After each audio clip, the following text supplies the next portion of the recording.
Hey guys, today I'm going to talk about Staphylococcus aureus bacteria. Morphology. Staphylococcus aureus. Aureus means gold. Most staph colonies are golden yellow with some white variant. This bacteria is beta hemolysis on blood agar and positive for coagulase test. These golden colonies habit in the nostril and skin. Morphology.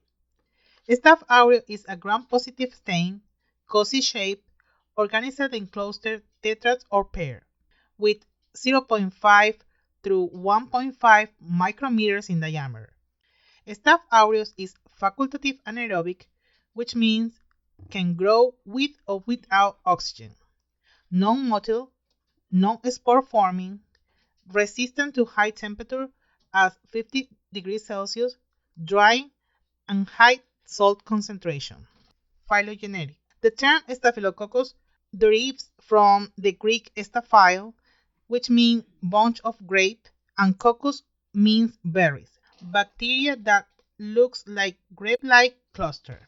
History. Staph aureus was discovered by Alexander Oxton in 1880 from a surgical abscess in a knee joint.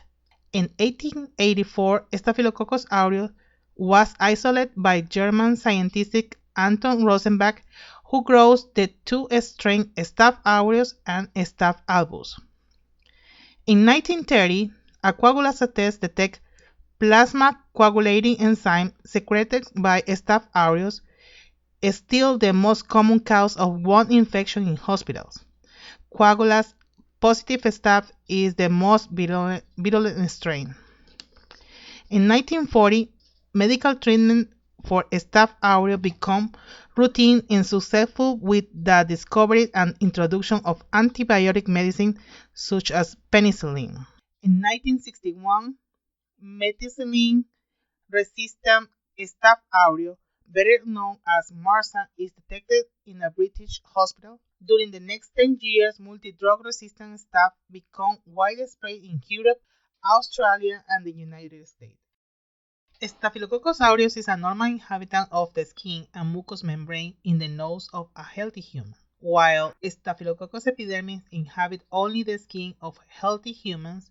Staph aureus is infectious to both animals and humans. Approximately 30% of the normal healthy population is affected by Staph aureus, as it asymptomatically colonizes human host coccal bacterium that is a member of the firmicutes and is frequently found in the nose, respiratory tract, and on the skin. How is Staph aureus metabolic works? The central route of glucose metabolism are the EMP pathway and pentose phosphate cycle.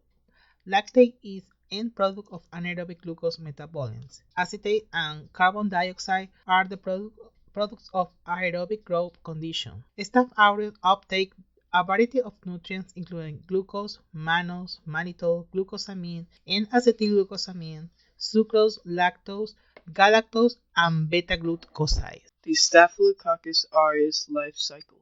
It replicates its DNA, which is attached to the cytoplasmic membrane. The cytoplasmic membrane elongates and separates DNA molecules. The cytoplasmic membrane eventually dividing the cross wall and the daughter cells. Division occurs by the inner portion of the cell wall and deposited across the dividing cell. The new transit wall thickens and puts tension on the outer wall of the old cell wall. This binds the two cells together. Bacterium also possesses a surface protein, protein A, which binds to immunoglobulin G in the incorrect orientation, disrupting the body's normal phagocytic. Staphylococcus aureus also secretes 6 antigenic types of enterotoxins that cause diarrhea and vomiting when ingested. Staphylococcus aureus is a normal inhabitant of the skin and mucous membranes in the nose of a healthy human. Staphylococcus aureus summary. It is known as one of the most important bacteria that cause disease in humans. The principal cause of skin and soft tissue infections such as abscesses, furuncles, and cellulitis. Although most staph infections are not serious, staph can cause serious infections such as bloodstream infections, pneumonia, or bone and joint infections. Careful hand washing is your best defense against germs. Wash your hands briskly for about 15 to 30 seconds, then dry them with a disposable towel or use another towel to turn off the faucet. Keep cuts and abrasions clean, covered with sterile, dry bandages until they heal. Toxic shock syndrome is caused by staph bacteria. Since tampons left in long periods can be a breeding ground for staph bacteria, you can reduce your chances by getting toxic shock syndrome by exchanging your tampon frequently. Avoid sharing personal items such as towels, sheets, razors, clothing, and athletic gear. Staph bacteria can survive on clothing and bedding that isn't properly washed.